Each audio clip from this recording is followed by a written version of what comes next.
Well, hey, okay, today we're going to be talking about some tools that I've personally used to help me get in touch more with my emotions. And you might be wondering why I'm talking about this on a channel where we're talking about time management, productivity, kind of that holistic view of how we manage our time.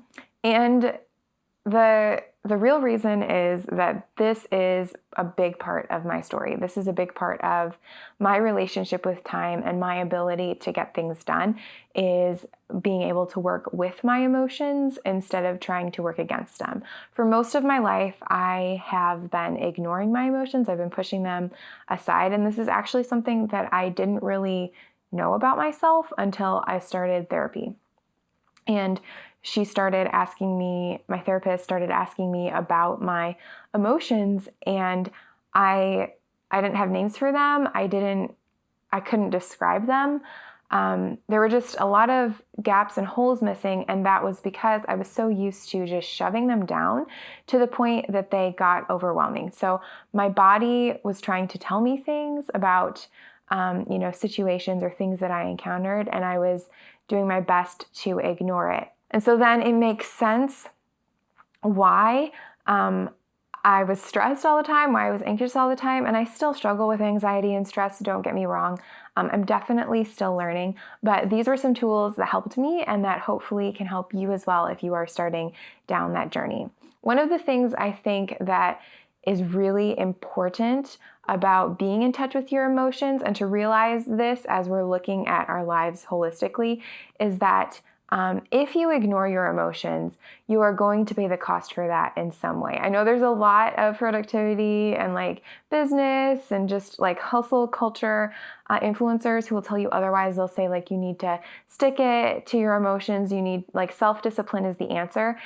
And for some of us, I think that is a really good answer. If you are at a state emotionally where you are healthy, where you do process your emotions in real time or close to real time, and you are able to work through those things, then yes, obviously saying hey, yeah, I feel really nervous and anxious about this thing that I want to pursue, but you know what, that feeling is valid, it's trying to tell me something, it's trying to keep me safe, but also being safe isn't the right option.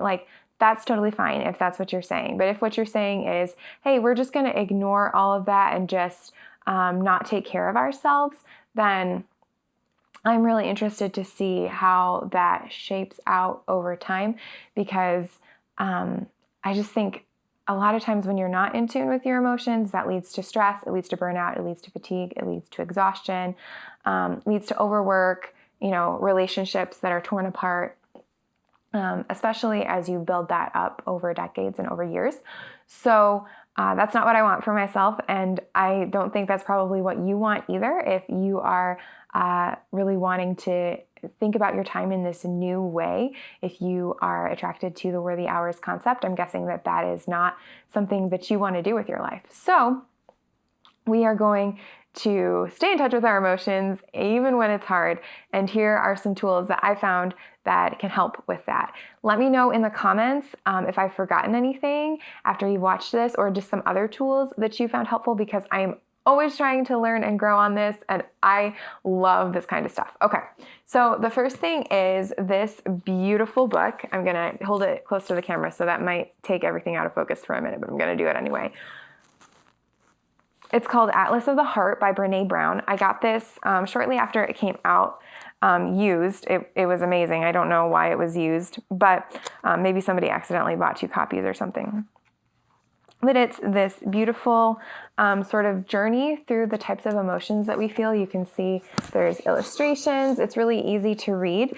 And she highlights emotions that she and other social scientists and therapists, counselors, identified as being fairly universal across clients and cultures and experiences. And so you can read through all of those. It gives a really deep understanding of what the different emotions are. Some of the definitions I thought, okay, her definition is different from the way that I've used it, and I probably didn't change all of my definitions after reading that. But the one that I do remember, and that has been a very helpful distinction, is when she talks about the difference between envy and jealousy, right? Envy is sort of this emotion where we want what somebody else has. And a lot of times there's a negative component of that where we actually wish them ill so that we can have what they want. Sort of like, if you are familiar with the biblical language of like covetousness, like that's very close to envy. But then jealousy, she says, can be better described as fearing that your relationship with someone will be compromised or jeopardized because of this other thing that you're jealous of. So that's a really helpful distinction. I had sort of thought about them as the same thing before, and I certainly use them still in a way that's probably less precise than that, but that's actually a very helpful thing to think about when I go, oh, I'm so jealous. I stop and I think, okay, am I envious or am I jealous? So that's one example, but there's a lot of really good takeaways in here, and it's a very easy book to read. It's an easy book to read for a while and set down if you don't have a lot of bandwidth to read, and it's also really easy to just flip through if you have a whole day. So highly recommend that. Another thing that you can use, it's just really practical, is a list of feelings, and this is actually way more in depth than like the book could be, because otherwise the book would be, this thick. And so one feeling, there's a lot of feelings lists. You can just Google them. One that I found that I really like is by the Hoffman Institute. So they have like feelings listed here. And they have categories so that you can just kind of go down the categories and think like, okay, I'm feeling this general way, but let's find a specific word for it. And then they also have body sensations. And this is also really helpful for staying in touch with your emotions, because sometimes you can't pinpoint the emotion just by thinking about it. You actually have to think about how it feels. And if you pay attention to that, after a while, you can kind of notice even like, oh, hey, like my palms are sweaty. This must be, nervousness or whatever emotion often accompanies those bodily sensations. So I think this is a really, really excellent list. And I'm actually using it for the next thing that I'm going to talk about, and that is flashcards. So I actually saw a product like this in the store, and I almost bought it because I love the idea. And then I thought, okay, I'm not actually going to buy it because I'm going to have way more fun if I don't buy it and I go home and I make my own. So you can see I've started a few of these with like my watercolors and just some watercolor paper. They're super rough, but I love them because they're like unique to me, and I actually have a project that's very absorbing and feels like I'm taking care of myself, but also being creative. So that is an idea. You can buy some of these or you can make some of your own. I'm thinking about possibly opening a Worthy Hours shop and selling some of these, maybe not the watercolor ones if, that doesn't scan in well, but, maybe designing some using Canva or something. So let me know if that's something you would be interested in, if that's something you would want to buy from a creator, and, like kind of what emotions or types of things you'd be wanting to look for in that. I don't know if I'm going to do it yet. It's just an idea. So if you have an opinion about it, let me know. I'd love to hear it. Okay. And then another tool for just identifying emotions. And I promise that I will move on from just the ones that help you identify. But I find it's really helpful to have like these different options available. The final tool is a feelings wheel. So I don't have one here, but you can Google this as well. There's a lot of them out there. They're very pretty. They have different colors, and some are more complicated than others. And how a feelings wheel works is you start with this small circle in the middle of the wheel. And normally that has, I think, like 6 emotions. I've seen some that have 8. I've seen some that I think have 5. But just these are really like the broad emotional categories. They divide those up into pie charts, and then they do concentric circles outside of that, and then they just keep drawing the lines. So you've got the broad emotional category, a little less broad, a little less broad, a little less broad, until you get out to the edges. Some are like 3 layers, some are 4 layers.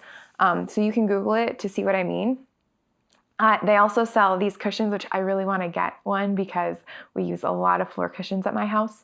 But they also sell like cushions where you can have that printed on a pillow.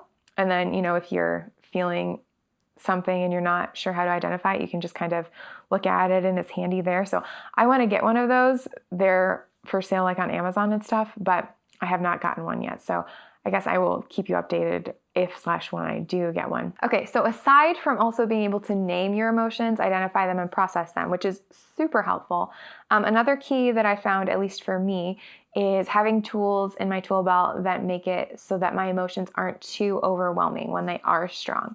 Like I said, I've spent a lot of my life running from my emotions, and so sometimes when an emotion flares up, it is very strong and it's very overwhelming to me. And I think that part of that is because I've spent so much time, pushing them down and repressing them. And so they tend to be stronger right now because that's what they're used to having to fight.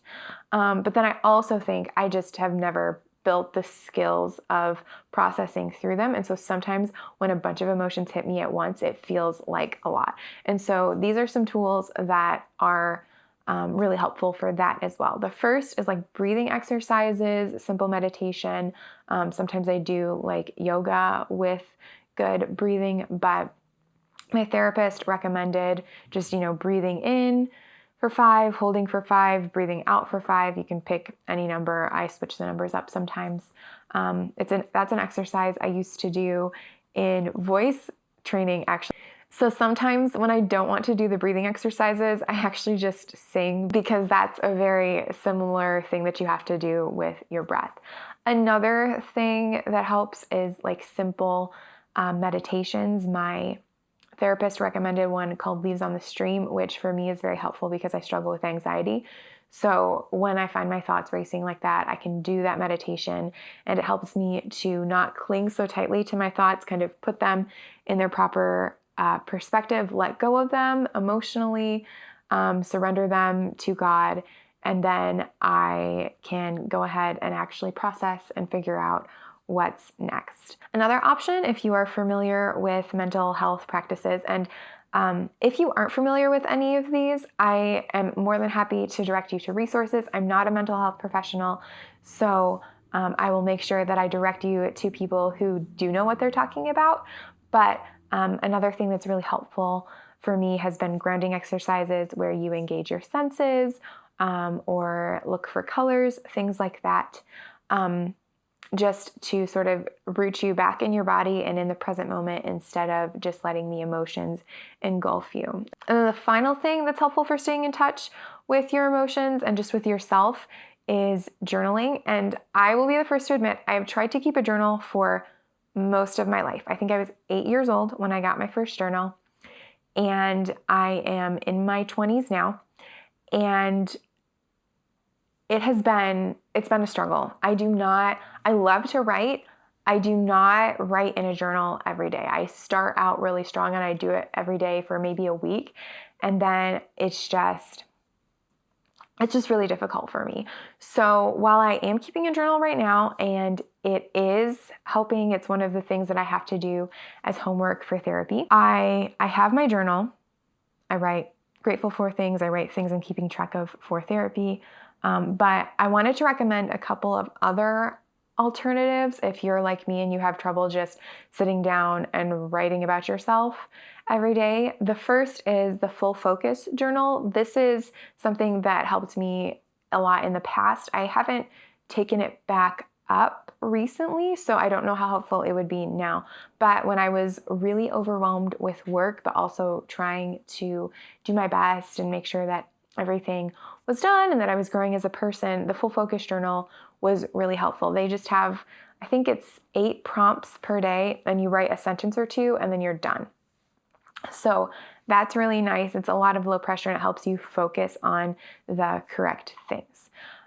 So I would definitely look into that. They're a little bit pricey, but worth it if it's something that makes it sustainable for you to stay in touch with your emotions and with yourself. Something that I found to actually be more effective for me recently is I just get these little sketchbooks at an art store near me. I actually accidentally got one that has a grid in it, but I kind of like it. So, that's not a bad thing.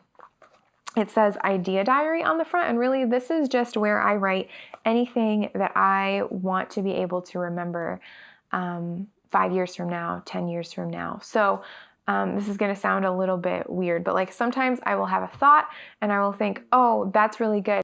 Maybe I would want to put that in a blog post or a book or something someday. Maybe I'd want to put it in a YouTube video now, right?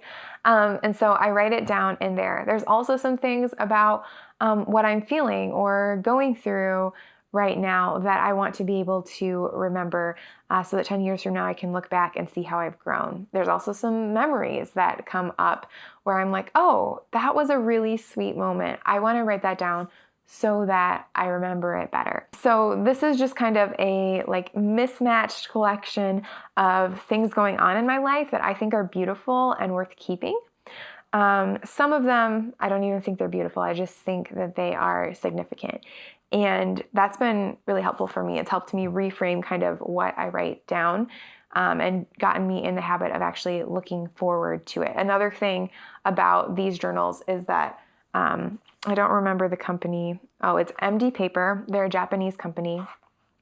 And the paper is really nice to write on. And I got these pens that I love that I only use with this. So there's also a little bit of reward going on every single time I write in it. It helps me feel creative. It helps stimulate my thinking. And yeah, I really enjoy it. So I guess that would be my tip is if you're somebody who struggles to keep a journal, but you do want to be able to have that record of what's going on in your life, you do want to have a space for reflection, which is so important when you're trying to stay in touch with your emotions and with yourself. I'd recommend, just change the rules if you have to. If you have to get an idea diary and bribe yourself with cool markers and praise, do that. If you want to get something that is already pre-planned out for you and you just have to write in it and it's the same questions every single day, do that. I think I said this before, but if I missed anything or there's something you have questions about, please leave me a comment. I would love to hear from you. And if you enjoy these videos, please hit the like button and the subscribe button. It really helps my channel grow. And I'll see you in the next video.